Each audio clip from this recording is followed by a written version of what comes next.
Well, it's funny that you mention Italian and French because I think so many people really love those two cuisines, and I Hmm. think especially Italian. If you're gluten free, you maybe immediately think, "Oh no, I can't have pasta or pizza anymore." It may be really Right. difficult. Are there some dishes in those cuisines that are pretty safe to eat, or are there any tips or advice you could give for people who still want to enjoy Italian and French? Yeah, if going back to your example as far as for Italian, let's say you go to an Italian restaurant that doesn't have gluten-free pasta.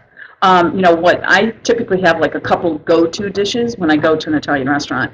I love salads, so like the what's called ensalada mista, which is a typical Italian salad. They typically do not have croutons or breadsticks in them. However, I always make sure that they don't. I'm check as far as for like what type of dressing there is.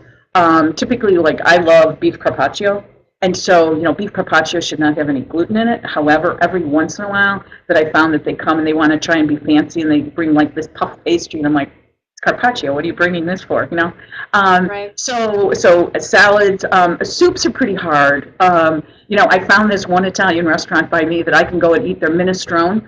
At lunch because they don't put the pasta in until dinner time. But if I go for dinner, I can't have their minestrone soup. But everything else is good there.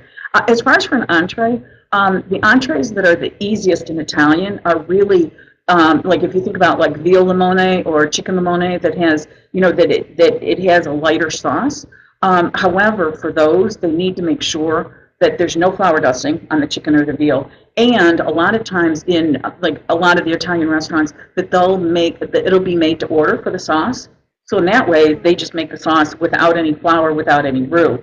So and then you can have roasted potatoes, making sure that that they don't have any type of packaged seasonings on them. The veggies in Italian restaurants are typically all great, unless you just have to make sure they don't. Every once in a while, they'll try and put breadcrumbs on there. But yeah, so those are a couple dishes that are, as long as as I said, as long as you ask the right questions, then those would be safe for people that are going to Italian restaurants.